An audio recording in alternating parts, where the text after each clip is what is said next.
This is Things Police See, First-Hand Accounts, with your host, Steve Gold. Welcome to the podcast that interviews active and retired police officers about their most tense, bizarre, and sometimes humorous moments on the job. It is I, Old Gingerface, here with you as always. Thank you for being here, everybody. I truly, truly appreciate that. Thank you for all the rating and reviewing that's going on. And welcome to the new Patreon supporters. I truly, truly appreciate that because, as you know, the show will remain free, the 4 interview episodes a month, but you do get some extra from Patreon, and it does help me pay for all the fees associated with the show and a couple extra shekels there on the side for me, for old Stevie boy. So I do truly appreciate that. Thank you. Before we get started, I need to tell my fellow officers specifically and admin guys, I want to tell you about an incredible disabled veteran-owned business called Black Box Safety. They've just been awarded a nationwide contract through Sourcewell to provide point-blank body armor to law enforcement agencies across the country. All agencies receive a 38% discount on point-blank vests, shields, and helmets. Get your team geared up with the most advanced ballistic protection customized for your department. To learn more, head over to blackboxsafety.com. Drop them an email at sourcewell@blackboxsafety.com or connect with them on Instagram at blackboxsafety. Great company, great owner. They're fans of the show, which I like. And yeah, guys, I mean, we all have to get body armor for our agencies. They have the largest soft body armor contract in the country, and it's disabled veteran owned. So it's kind of a no-brainer. If you're admin, look into it. If you're not admin, tell admin. So all their links to them will be in the show notes, so you can switch over to using them. Great company. Thank you, Black Box Safety. Today's guest, very excited about him, from the Big Apple. He's a retired second-grade detective from the NYPD, where he served in numerous units such as Bronx Narcotics, Bronx Gang Unit, 52 Pct Robbery Squad, and the FBI NYPD Joint Terrorism Task Force. While assigned to the JTTF for 17 years, Tom traveled to 18 countries around the world coordinating international terrorism cases. And without further ado, let me bring on the great Tom Smith. Tom. Hello, sir. How are you? Good to see you, man. Thank you for coming on, brother. I appreciate it. Oh, it's my pleasure. Thank you for having me. Yeah, and you got your own podcast going on over there that's doing quite well. Gold Shields. Yeah, we're having a blast with it. You start off thinking, all right, where are we going to go with this? How's it going to go? Where are we going to get to? And then all of a sudden you turn around and it's 3 years later and hundreds of shows later, and it's going really well. We're really proud of it and just having a fun time with it. Awesome. That's great, man. It is incredible, the technology. Like it can be annoying, and it's tough for if you have kids, keeping them off their screens too much and all that. But the fact that you can just anybody can just start like a radio show, a little TV show, and with really not that much overhead. I mean, to do this 30 years ago, you'd have to drop $50,000 for the equipment. And now it's totally attainable for pretty much anybody. Oh, yeah. I mean, back then you would need a studio, you would need a sound room, you would need all that. Now it's, just get a room together and get some good equipment that you can get. And you just, what I've learned though, Steve, doing is you just progress. Something comes up, get something better. I mean, when we started the show, I had a $20 mic, an old laptop, that we started doing it on, and then you just go with it, and you see that you're going to be doing it for a little longer than planned. So you just get the better equipment and kind of roll with it. But it's been a blast. Absolutely. Yeah. It's funny how it gets you too. Like then before I knew it, I was like geeking out on podcast equipment. I was like, ooh, that's really cool. And it's like, I'm all excited about a new microphone or mixer board. I'm like, man, I'm such a dork now. Absolutely. And stuff that, 3 years ago, I knew nothing about. Yeah. Zero about. But, if you want to, take care of your audience and draw people to you, you have to take it serious, and you have to get the right stuff. So everything is good. People don't want a trashy product, and you have to take them into account. So that's kind of why I, like you just say, geek out and try to get new things for everybody. Yeah, absolutely. And I just got a pretty okay tax return. So I was like, I'll get a new mixer board, maybe a few other things, And then we were talking beforehand how then I had to, as soon as I set it up, it's like, damn, now I got to learn how to use it. And that ate up all my time. It's weird, man. I was a computer major in college. So if you need help with Windows 95, I'm your man. But it's like, I didn't go into computers. I went into law enforcement. So it's like now it's just a piece of paper. It's completely worthless. Oh, we didn't have computers when I started. Yeah, you had typewriters that didn't even Yeah. work. So Yeah. the whole this age is all new, and you know what? It's learning all the time because there's something new all the time that comes out that you just have to, if the next guy is keeping up with it, you kind of have to as well. So it's just keeping up with the times and the technology to stay, in pace with everybody. Yeah. Yeah. Absolutely. You got to do it. So, Tom, you were at like one of the largest police agencies in the country. And I was wondering when I was reading about you guys and your show and where you did your careers, what do young guys, where do New York City cops live? Like, what's the big neighborhood for them? Where can they afford to live? I mean, I know you can make a couple $100,000 without breaking a sweat, probably at NYPD, but still in New York City, probably can't live in the city proper, right?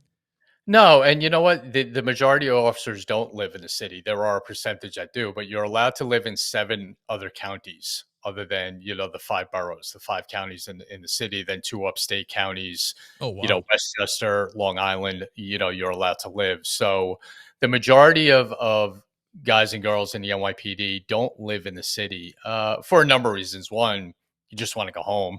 Yeah. Yeah. You're going to be there working, but Have a yard. the majority do live outside the city, but there is a large number that still, live in a city with family and stuff like that. So you can afford still to even, I'm sure Westchester's probably like everywhere else, super expensive. Yeah, that's rough. Yeah.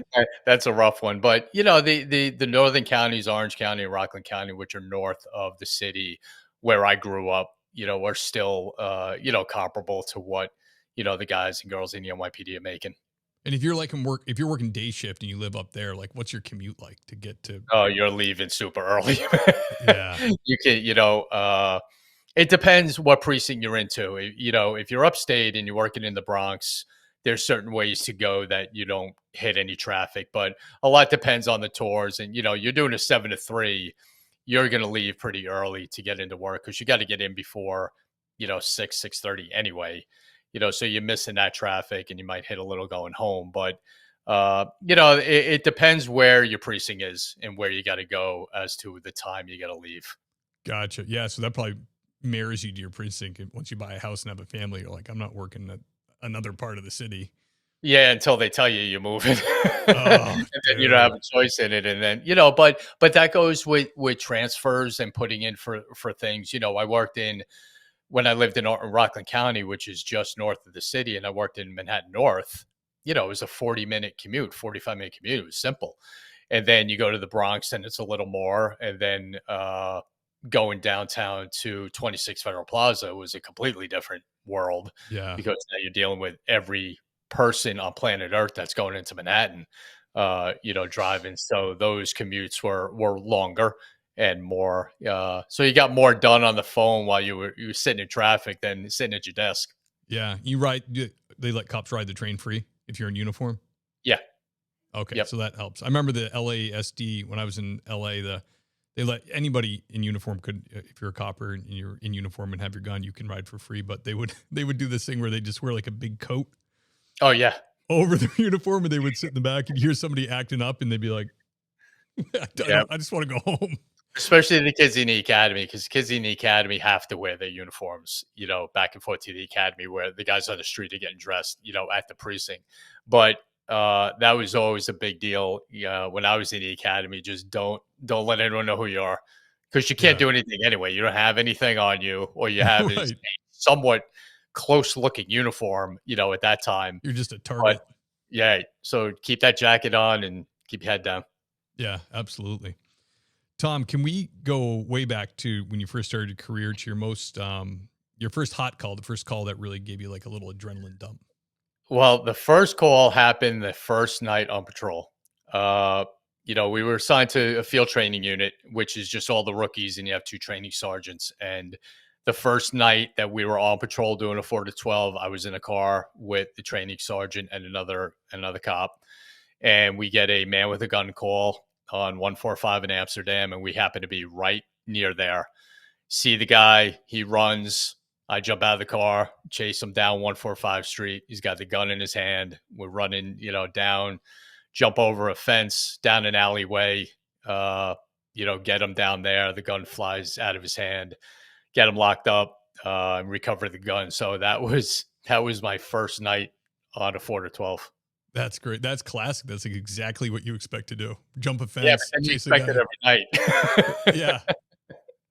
Yeah, that's awesome. So after you had that happen, were you like, did you go home and you're like, oh, hell yeah. Oh yeah, that was not even went home. That was, the rest of the night you're on cloud nine, because of what happened. And, it's things that you hope, when you dream about being a cop like I did, my whole life, and you get a first night like that, you're like, yes, this is what I waited for. This is what I wanted to be. Not that you want to chase people with guns every night, but the just intensity of it, the excitement of it, kind of takes over, and you go, okay, I'm here. This isn't Yeah. a dream anymore. It's not a thought. I'm actually doing this. Yeah. It's funny in those situations too, where it's like they can be scary and there's a lot of uncertainty. And then somehow your brain like washes that away in the memory. And then you're like, that was awesome. And you're like, oh yeah, it was a little bit freaky though. Oh yeah. When there's too much going on when you're in a situation like that to think, you're really not. You're not thinking about, this is scary. This is wild. What am I doing? That comes later. When you calm down a little and you go, all right, maybe not to do that the next time. No matter, you're wondering what it is. But, those are situations that you just, your training takes over, your instincts take over, and you do it. And then, once you get out of it, you go, okay, that was good. And each one you learn from, obviously, as you go Right. along in your career. And then you're like, oh, I can actually do it. I can do, Right. because you always wonder, like, you never had your, your metal tested or whatever, you're like, can I handle this? Can I do it? Oh yeah. And I hated, I was the worst, role playing thing in the academy, pretend you're doing this. So I could not do that for anything in the world. I hated it because it's not, you can kind of walk through it, but it is nothing like real life. And Yeah. they used to drive me crazy with, all right, you walked into the apartment and this is here. You're like, no, that's not how, this is going to go. But, so once you start doing it for real, then it's, the mindset of, like you just said, you're here. Yeah. I get, obviously I'm still working, so I'll go to trainings and stuff. And, I wish it was on the flyers or the information they sent out, like just right at the top, role playing or no role playing. Because when you go to a training and they're like, guys, I know it's tough for some people, but it really helps with this training. And we're going to have some group work and role playing. I'm immediately like, damn, can I get my money back and get out of here? I just don't. It's so corny. And I can't do it. I'm just not, it's not real. It's not authentic. I can't even do it. Like when they say, yeah, have a conversation with this person that is sitting in a chair and you have to pretend they're on a bridge, like ready to jump. Like, no, it's not going to work. You're not going to talk the same way. You're not going to react the same way. You're not going to have the same dialogue, as you are going to on the street. So like I said, walkthroughs are good, but to put that much energy into it, no. Yeah. Yeah. Especially at a training where everybody's dressed as a cop and you're like, well, this is tough. I'm going to talk this sergeant off the bridge. Right. Right. Exactly. Very good point. That's funny. Tom, can you describe the most strange or most bizarre thing you dealt with? Well, the most strangest was probably the most dangerous. In 2009, I was over in Afghanistan, part of JTTF, and investigating a New York Times reporter who was kidnapped. So that was my case and one of the FBI agents that I was working with. Wow. So I was over there for 3 months working with, a SEAL team and the agency and all that, trying to find them. And while I was there, we ran into a really difficult, crazy situation that you don't run into in the Bronx. We're, driving and we make a turn around the corner. We were actually coming from a meeting and we make a turn and end up getting surrounded by about 10 guys with AK-47s and stop the car. And my partner was a great, calm, former military, guy. So he knew what was going on. And I'm sitting in the passenger seat. And we were armed. We have our M4s. We have our vet. We're loaded. With what we have while we're over there. And I take a snapshot of who's there, and I don't see anyone behind me on the passenger side of the car. So I turn my body a little, put my back against the, passenger door so I can see everything even more. Because the guy that Jimmy's dealing with is like yelling and screaming, and Jim's staying calm and just showing him his ID, like, hey, we're at the embassy. We're we're going back, blah, blah, blah. And just to back up a little bit, give you a little bit more context in this, Jimmy and I had a agreement that under no circumstances during the course of us being there were we going to be kidnapped. That wasn't going to be an option. And not sounding like a tough guy, and I don't mean it that way at all, but we were not going to get kidnapped. And if we have to have a firefight to prevent that, then so be it. Yeah. But we were not going to be kidnapped. And the next day, like the day or two after that agreement, is when this happened. So the guy he's dealing with leans into the car and grabs the steering wheel. And with that, I grab my M4. I kind of raise it a little. I hit the safety off, and I tell Jimmy, "Move your head." And Jimmy leaned back in his seat. He didn't even blink. He didn't look at me different because we knew what was going on. And he just leaned back in his seat. And I stared at the guy for a second. He let go of the steering wheel, and we took off. We ran one guy over. Jimmy blasted one guy. I dive in the back seat and kind of lay down in the back of the truck just in case they started firing at us, but they didn't, thankfully. And we just got out of there. Wow, man. That's crazy. You had the eye contact with the guy, and he was like, all right, well, it seems like these guys aren't going to lie down. Oh, no. And that was the point of it. I just, kind of, as soon as I hit the safety off, when you're in that situation, that safety getting clicked sounded like it echoed like for miles. It sounded like, right. And he just looked at me, and I stared at him for a second. And, he, like you just said, probably thought, all right, wrong two guys. And yeah, because they don't want to die either. You right, would exactly. hope. Right. And they were probably, he was probably screaming about something other than what we thought, either money or whatever it might have been, and just said, all right, this is not going to be worth this. And, and then Jimmy just hit the gas, and we did what we had to do to get out of there. Thank goodness you didn't have to release that fireball in Jimmy's face, because that would have been that would have, yeah. painful. Yeah, that would have, yep. But you know what? He would have forgiven me if what the alternative was going to be. Yeah, nobody's pouring crude oil down your throat, so we're right. good. Exactly. Damn, man, that is intense.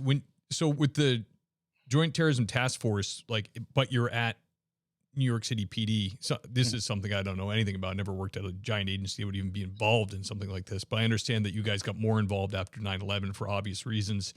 Mm-hmm. Who I'm talking about is ProForce Law Enforcement, the best damn cop shop in the nation, whether you're purchasing for an entire agency or just an individual officer. They have the firearms and duty gear, all the stuff you need, and they are the best in the biz to deal with. And believe me, I've played procurement officer before. I've bought matching things for a bunch of different officers. It can be nightmare. It could be a night bear also, but not with ProForce Law Enforcement. They make it easy. They have all the top industry brands, and these guys really are the best in the biz. So they've set up a landing page just for podcast or Things Police See podcast fans, my goodness, tps.proforceonline.com. The link will be in the show notes anyways, guys. The products on there are, just check it out. The discount is great. And also proforceonline.com to shop the whole site. These guys support our show. Their shop is amazing. So, support ProForce Law Enforcement because they support TPS. Thank you, ProForce. How do you get onto that, or is there a test, or what things did you have to do? Did it get offered to you, or did someone pick you out? How did it happen? Yeah, there was always a Joint Terrorism Task Force, an FBI task force. It started in 1980, I believe, 80 or 81. And there were a very small amount of NYPD detectives assigned to it. Actually, on September 10th, there were only, I think, 11 detectives assigned to JTTF. Then 9/11 happened, and the New York office became the largest JTTF in the country. Oh, wow. We had, when I left 5 years ago, we had over, I think, 65 different agencies assigned to the task force, 100 and something detectives, wow. From the NYPD. So it became a massive animal pretty much in the country, and the most powerful and the busiest for sure. And I actually got on, right after 9/11, getting onto JTTF was strictly getting asked to go by people who knew you, who knew the work you did, cases you've done in the past, and able to handle those type of cases that you were going to be running on around the world. So I actually got a call from a sergeant I used to work with when I was in anti-crime in Manhattan, and just said, "Hey, where are you?" And at the time, I was in the Pct Robbery Squad, and he goes, "Okay, just get down here tomorrow. I'm going to give you a bunch of papers, fill it out, get it back to me." Uh, and that's basically what it was. And you went down, you had a really quick interview because they all had to just check the box in that they interviewed people. Uh, They and got it the guy took, they want. They just have to do the right. formalities. Yep. Yep. And, answer a bunch of, just basic questions pretty much about your career. And then, you just had to wait till your security clearance was completed. And then you went down there. And, So, so they're looking you're for your, deputized. they want, I'm sorry, go ahead. No, it's okay. You're a deputized federal marshal, once you get down there. So you have every federal power, just like an FBI agent has. But you're still, working for the NYPD. That's just happened to be where you're assigned to. It's very cool, man. So they obviously want you for your investigative prowess, for your ability to snuff things out and solve investigations. How do they handle the part that's like, now they're also going to take you to the Middle East and dress you like an operator? Like, is there like do they qualify you on the weapon through the feds, or is your NYPD qualification good enough? Yeah, it was just from the NYPD. And then, we did a quick thing down in New Jersey for a day in actually practicing how to get out of being kidnapped. You spent the day getting tied up and handcuffed and put in a dark room and see if you can get out of it, and all that stuff Yeah. for a day.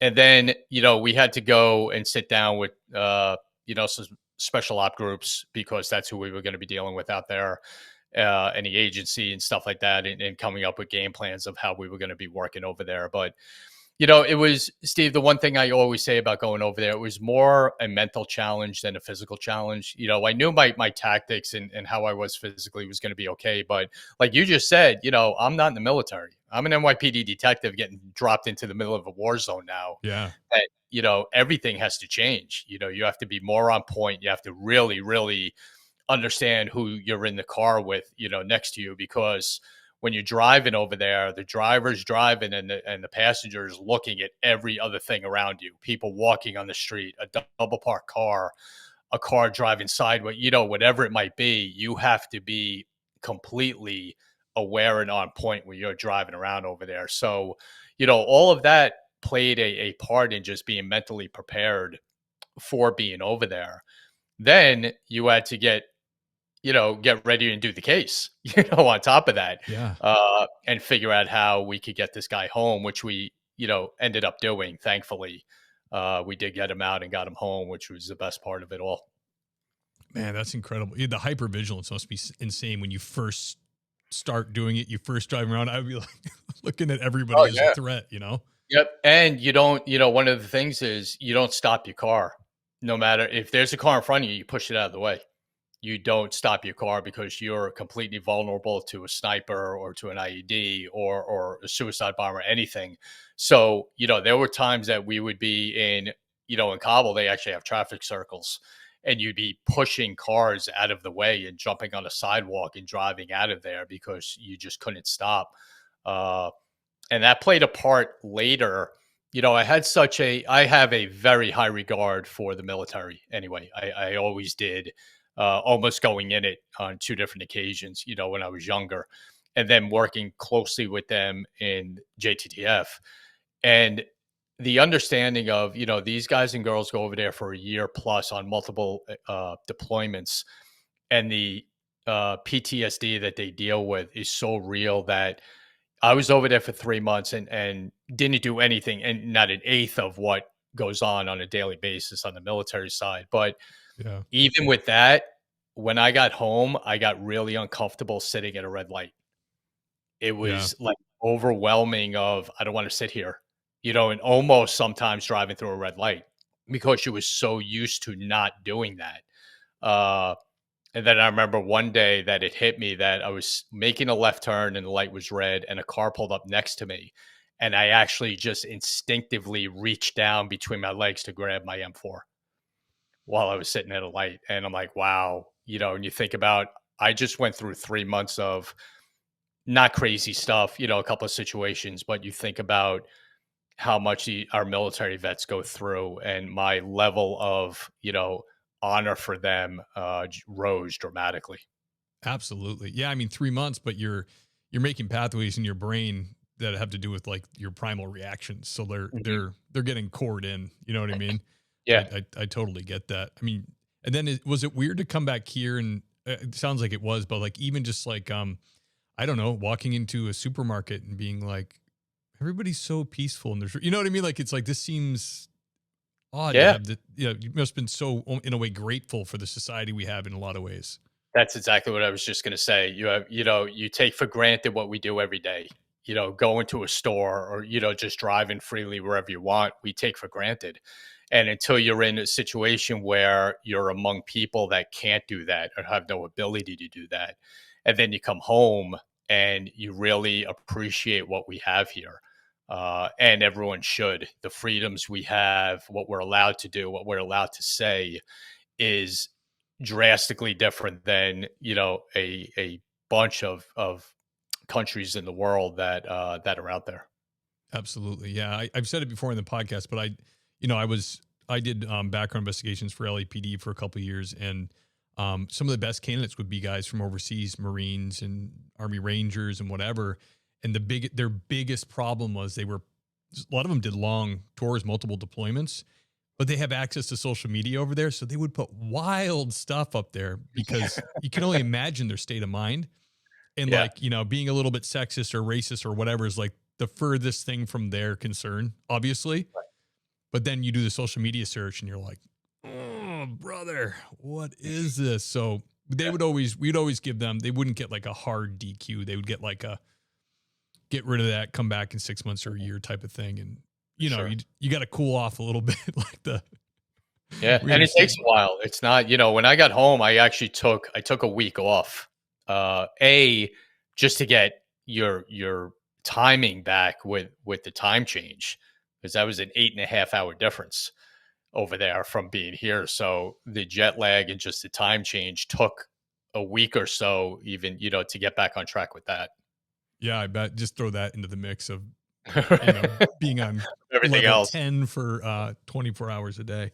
That's Yep. crazy. Were you married at the time? Oh yeah. You're married and 3 kids, and How did that go over, man? thankfully have the best wife in the world. We're Uh, together this year, 35 years, oh, God bless you guys. married, That's amazing. married for 33, 3 great kids. And she took a brunt of the stress away from me, being over there, not having to worry about what was going on at home, and her taking care of 3 kids and having her full-time job and going to softball and baseball and dance and homework and studying and doing all that. And thank God every day for her, because she is the reason I'm still okay. Yeah. Yeah. That's beautiful, man. Jeez. She's got to be a very understanding woman. I've had a few of you guys on who've been on these task force before, and it seems like always the case. You just have a really strong wife at home that obviously, I'm sure if she like absolutely couldn't deal with it, you wouldn't be able to do it. You wouldn't be able to have that experience, you wouldn't be able to No, go. absolutely not. Nope. Yeah. And it was the task force was good because unless there was a major emergency, you had a little leeway of when you were going away. So we were able to kind of schedule out, practices and games, and okay, I'll be home this day. So that was a good part of it. There was a time that you could just lay out a schedule, which always helps. But there were times that, hey, I got to leave tomorrow because of whatever was going on. But every day I thank her, because like I said, not having that on your mind when you're somewhere else is a big plus. Yeah, absolutely. I have a question for you about, and I'm totally naive with this stuff, so forgive the simplicity of this question, but you're in like, could you say cabal? Yes. So, and you say you push a car out of the way or whatever. do they have any level of law enforcement or anything that would see that happen and go, we need to stop those guys and question them? Or is it like the Wild West? You were just making your way through there and no one is really questioning. Is it just strange paramilitary groups that have control of different factions? So that's exactly what it was. There were times that you did have a military car, attempt to talk to you or pull you over. And then once you ID'd themselves, they all understood. We weren't running people over. We were just trying to hey, I'm not stopping. Yeah, they were like, hold on, we got to do a crash report here. Right. Yeah, there's none of that. There's no active reports. But there were a couple of guys who did, have people stop them like, hey, what are you doing? And hey, we're going here. We have this, we have that, whatever it might be. But they were pretty understanding of who we were and what we were doing. Okay, and why. That's cool. I always wondered about that guy. I never asked that question before, but I have this picture in my head of going through a city, just, playing bumper car. And I'm like, just nobody did anything Yeah. Well, you're not, you're doing that in Kabul. You're not doing Kabul, and you're not doing it in London. Right. So 2 different places. Of course, London is turning into Kabul from what I see on the news. Mm-hmm. So you might be able to do you might be deployed over there next, brother. Yeah. Someone else's turn. Yeah. I hear you. Tom, can you tell us about the most intense or terrifying thing or one of the things you've dealt with in your career? Other than that, in 93, I was involved in a pretty big shooting with 3 individuals who just robbed the supermarket across the street from me and my partner while we were sitting in a car. I was married a month when this happened. Wow. And during the course of it, we got told there was something going on in the supermarket across the street. So we made our way over there. And the reason we were in our car on the other side of the street, we were waiting for one of our officers to cash his check in the bank.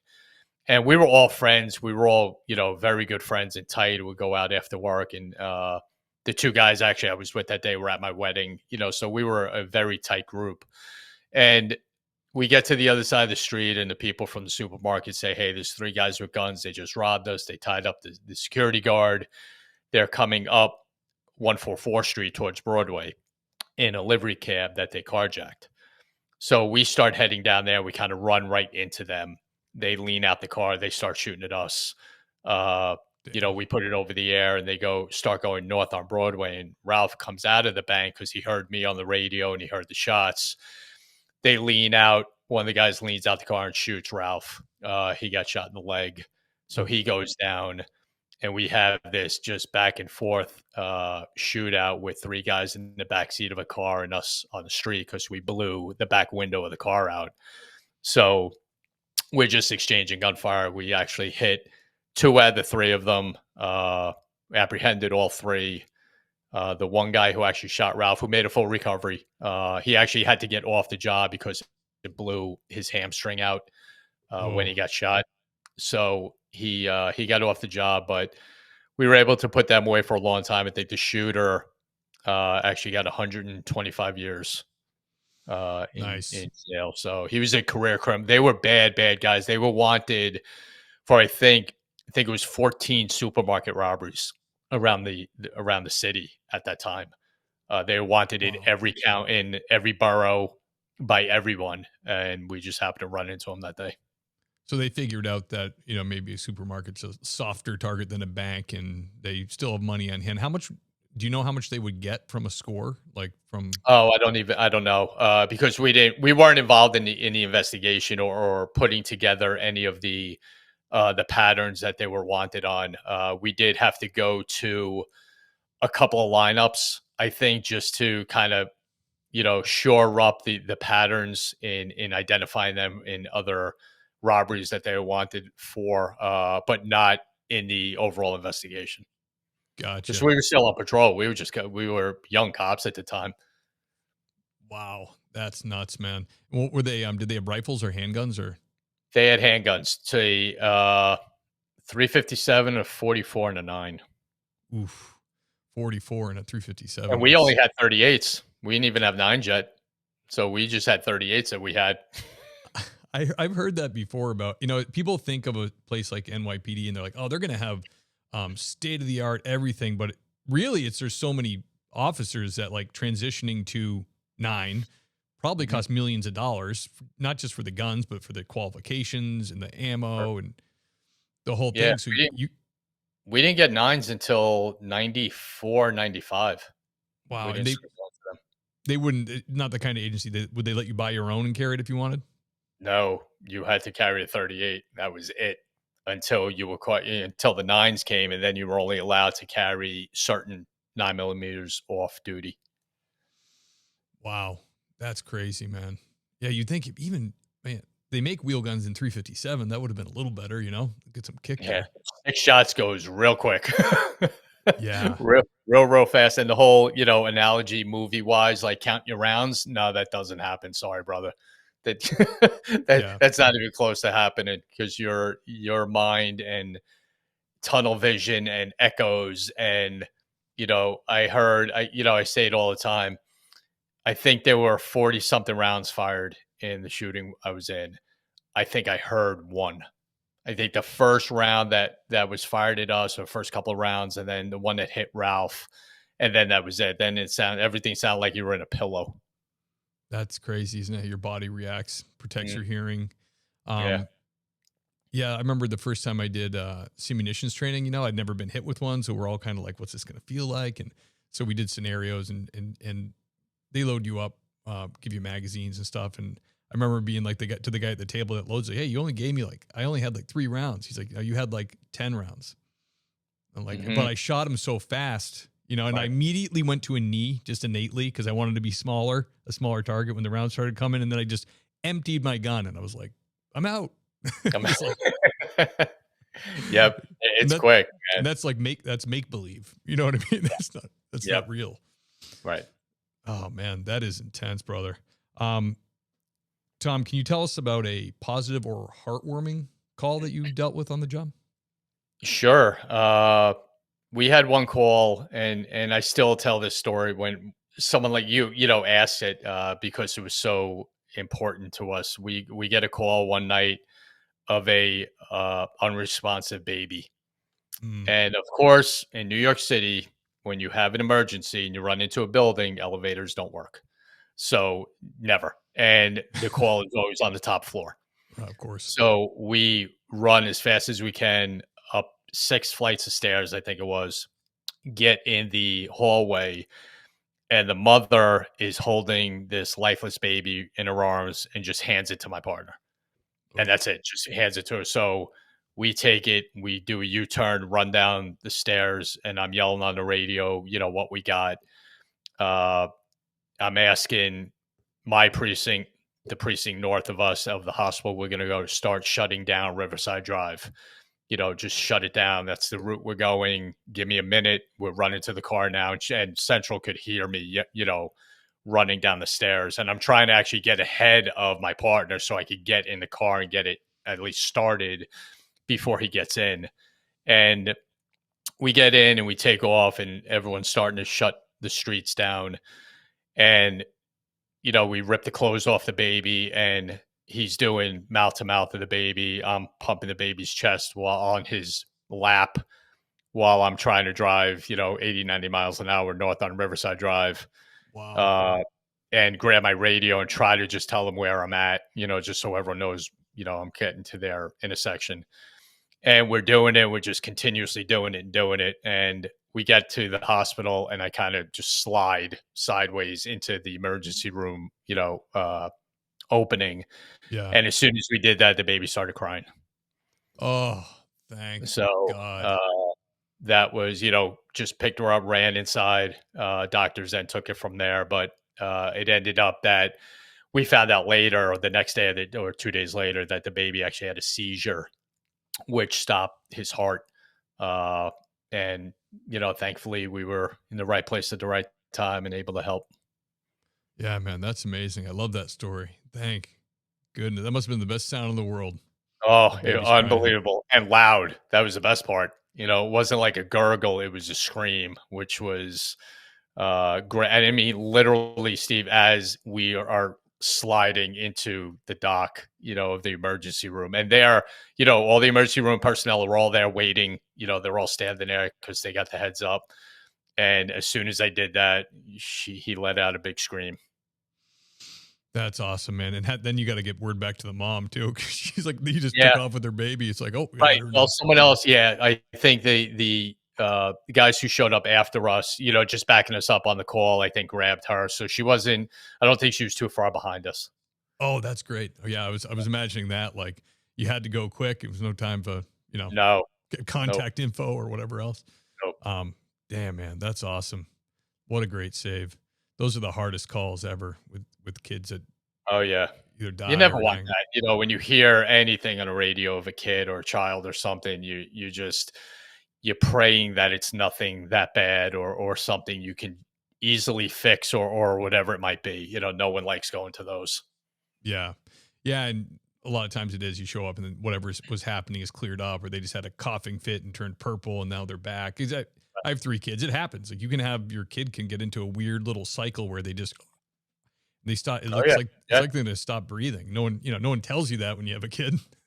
right. That's not in the handbook. Yeah, that's a bonus you get to enjoy. Yep. Tom, real popular question on the show is advice to new recruits. A lot of people listening to the show are in backgrounds, or they're about to go to academy, or they're in academy. I even get emails pretty consistently from people who hear you guys tell your stories and decide to actually become a cop, which I think is so cool. What advice would you give to cops going in now? You know what? See, it's a great question, and I love answering this. And mine is a little different than probably you hear. I have the opportunity to speak down at the criminal investigation course. When detectives get promoted, the 3-week course they have to go through, and I've been asked to go to that, and speaking in colleges and so forth. And I get that a lot, from people. And the number one thing I tell new recruits, new detectives, or people looking to go into the police department is get your communication skills in order. You could be physically fit, you could be a great shot. That's great. If you don't know how to talk to people and deal with people, you're not going to be successful, Yeah. because it doesn't matter where you go. The Bronx, Brooklyn, Manhattan, Afghanistan, London, England, communication is everything. And if you can't express yourself of either what you need or the help you need, or talking about a case or whatever it might be, or having a dialogue with someone who's in trouble, and needing to hear a certain word from you or a certain phrase or whatever, if you don't know how to talk to people, you're not going to be good at this job. Yeah, that's so true. So many cops have such good success with their mouth. You can solve like 80% of issues, and we all have worked with the cops that can't do it, or they're the one that Okay. shows up and makes it falls apart. You're like dancing a line with this guy, and that cop shows up, or heaven forbid that sergeant shows up, and then it's like the wheels are off. Everything Oh is, yeah. yeah. Yep. What the f's wrong with this guy? And it's like, dude, I'm trying to get a rapport. Oh, it's well, man. We've been in that. We real quick. We were dealing with a off-duty cop who got stabbed once, right before I went into JTTF in the precinct I was in, and we got the guy that we know he knows who did it. He didn't do it. We know he didn't do it, but we know he knows who did it. And we got him in the room. And Pete, my partner at the time, had 30 something years on the job. Great detective, knew his stuff, old time, old time view of things, and a great guy. And we're sitting there talking to him, and out of nowhere, this not even our sergeant, this sergeant walks into the interview room and sits down. And we're like, what are you doing? Yeah, Hey, what's he talking about? Why doesn't he? I'm like, oh boy. So Pete goes, hey, can I talk to you outside for a minute? yeah, So takes him outside and lost his mind on him, because it threw everything off. Because yeah, now the bad guy is all he's doing is staring at the sergeant. Who is he? Why is he in here? I'm just about to tell you who did this. yeah. And, so timing is everything, and communication is even more than that. Man, how it's so crazy too. It's like, how would someone in his position not know better? You know? Yeah, well, that's probably enough. We could do a whole nother show on that. Yeah, yeah. And you guys employ a lot of people, so there's a Yep. lot of different personalities. Everybody's good at something. Nobody's good at everything. Absolutely right. But talking to people, whether it's the elderly person, sitting out a window watching the street all day, or the kid on the corner, me and my partner always, my main partner, Carlos, who we worked in a couple of different places together. Especially when we were in narcotics, if we were driving around doing something, there were a bunch of kids playing football in the street. We got out and played football for an hour. Yeah, that's great. We did it all the time. We'd play basketball with them. Carlos sat down one time and played dominoes for an hour with a group of guys, because that's just how there was going to be one day where we needed them, Yeah. where something was going to happen somewhere. And, hey, remember, hey guys, yeah, you were cool. You played ball with me. Hey, where'd that car go? Oh, it's around the corner. Whatever it might be. But that is the number one thing in my mind to be a good cop, a successful cop in your community, and having the ability to speak to people. Yeah, absolutely. So true. Yeah, I remember I've had some gang cops on before, and they even, because they did stuff like that and got relationships going, they had gangsters that gave them information, especially if they were going to be getting hurt. But they liked that detective. They just Absolutely. they knew they were sworn enemies, but they Yep. had that personal connection, and it really gets into people's heads. Oh yeah, especially when you put the spin on it with, listen, I don't want to know what you do. I don't care what you do. I don't care what your group does. Tell me about your competition. Oh, that was Yeah, the best line. They love that. Oh, really? You don't want to know about me? Nope. I don't care about you. yeah. For now, Tell me about you. Tell me about who's going after your spot. Oh yeah, yeah, that's and then that's smart. oh yeah, it was talking to people. I always enjoyed, because it could go in so many different directions. And just to back up a little, Steve, something you'd probably really like to hear, especially when it comes to this part. When I was in Afghanistan, I had to get a source. And I recruited. I had a lot of sources when I was in the NYPD, in narcotics, in the gang unit. I worked a lot of sources, so I was comfortable dealing with anybody out there, because I could speak to people, and I've done it for a long time. Sure. And I told the agency, listen, I need a source. I don't want a terrorist. I don't trust terrorists. Their ideology is all weird and wacky. Who's your worst criminal in this country? That's who I want to talk to. Who's the number one guy in this country is on your radar? Who's the worst guy you got? And they go, well, we do have one guy that kind of fits that. I'm like, good, let's hook it up. We fly down to Kabul, Kandahar, which is the southern part of Afghanistan. We fly down there to meet him. And he ends up being the number one heroin dealer in the entire country. Whoa. Becomes my source. No And kidding. yep. And worked them. And we got along great. Because my view, what I just said to you with the competition, the agreement I had with him was, listen, dude, I'm not here for you. I don't care what you do. I don't care how much drugs you sell. I don't care if you kill, go and whack 10 people today. I don't care. I need this guy home, and you can help me. Yeah. And we got along great. And that was my whole role into him. I went to Dubai with him to visit his mother in the hospital. Wow, Because that's incredible. I needed him to work with us. And, if I don't have that set of skills, to speak to someone, or just the personality of doing it, that would have never worked, because he would have seen right through someone who was just, pulling his chain, trying to get, info, and it wouldn't have worked. And that's what I mean by just honing your skills and being good at speaking to people, because it is worth its weight in gold when you can talk to someone. And that's why they bring you guys over there. Exactly why. Yeah, because it's universal, that kind of stuff. Yeah. It doesn't matter the culture. That's amazing, man. That's so cool. Did they think you were nuts when you first asked that? Yeah. They looked at, well, the funny part is they looked at me like, yeah, we know the guy, but he's not going to talk to you because he doesn't talk to us. So I go, well, let me deal with that. Let me see how this goes, and let me deal with it. And we immediately just got along, because that was my agreement with him. I don't care about you. I'm not here for you. Which he understood. And when you're dealing with bad guys, there's rules, and then there's street rules. Right. And he believed me when I told him that. And the one other thing I used to always do, Steve, and the guys I worked with in the FBI understood this was one of my lines, because it always worked. I would tell people, listen, I'm not with them. I'm just a cop. I'm not one of them. I'm not a Fed. I'm not one of them. I don't have 3 letters. It's Right. not me. I'm a cop. I just need to get this guy home. Oh, That's okay. great. You Yeah, know, so you have a soul you know, mission. That's all you care about.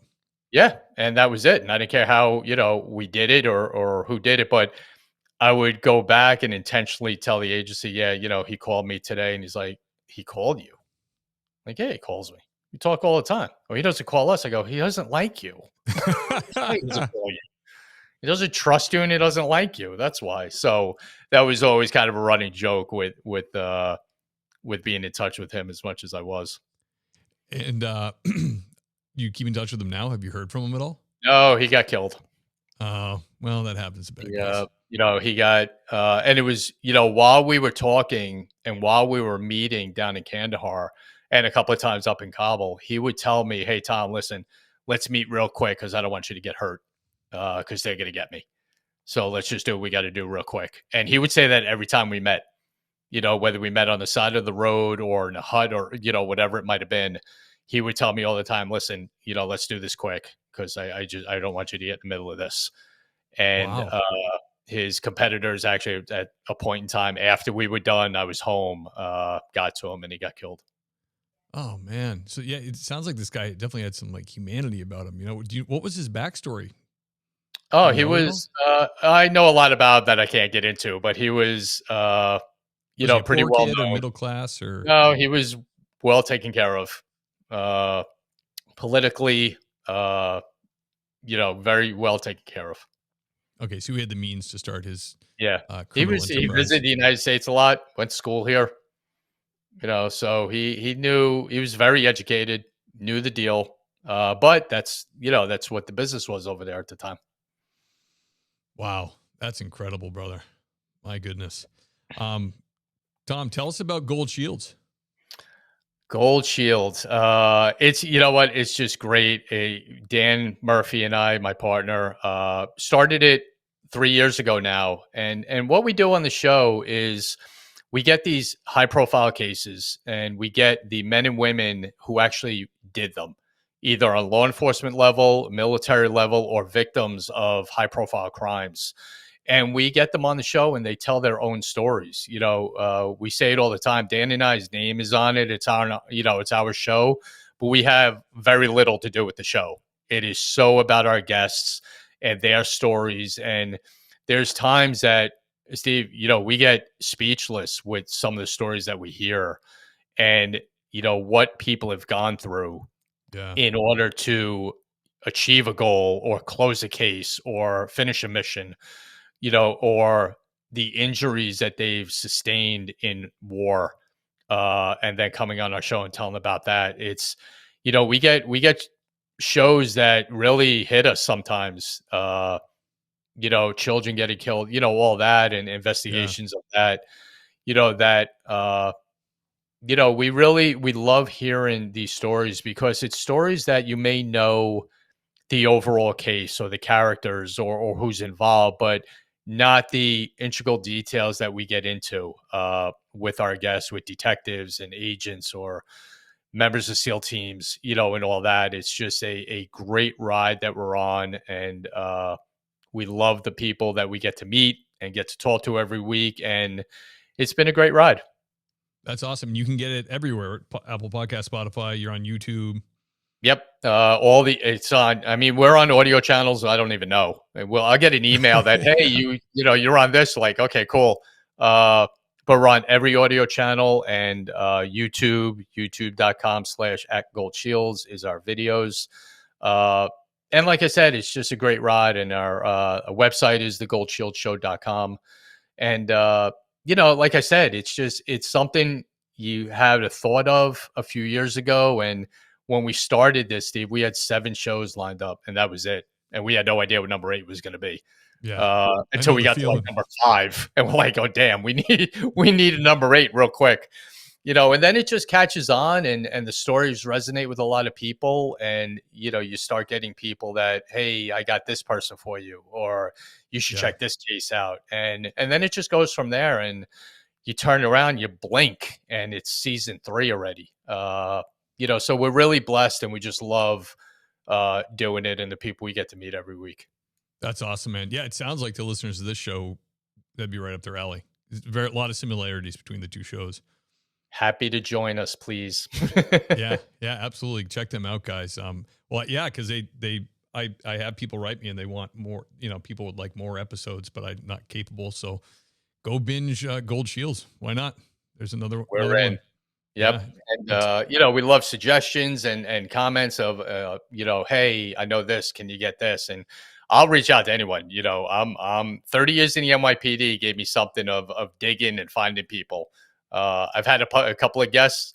Once I get to talk to them, they'd be like, "Hey, Tom, can I ask you a question? Like, how'd you find me?"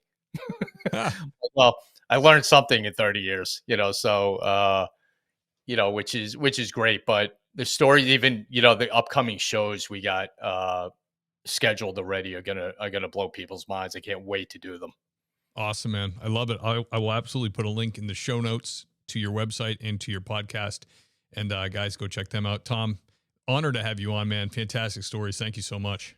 Oh, thank you for having me. I had a blast. Really appreciate it. Thank you, Steve. My pleasure. I'm going to do the outro to the show. Can you hang on for just like 2 or 3 minutes?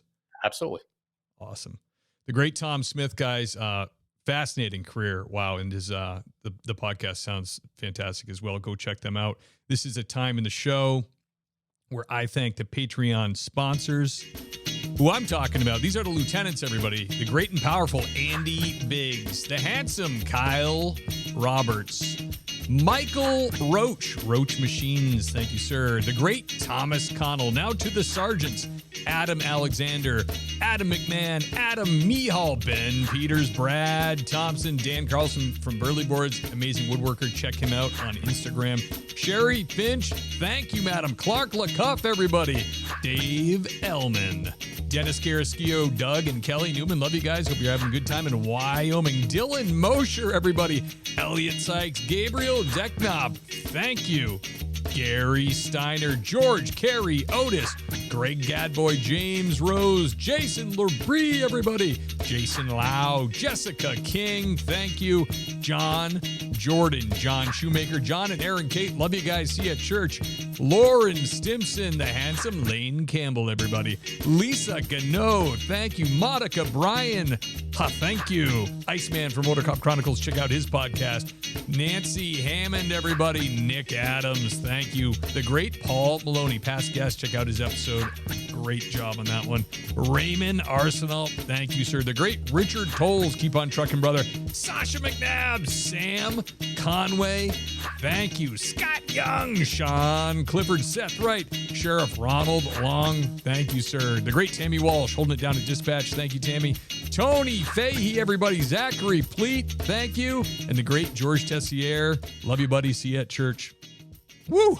Guys, the list is getting long and it's getting hard to do, and I love every minute of it. Thank you so much for the support.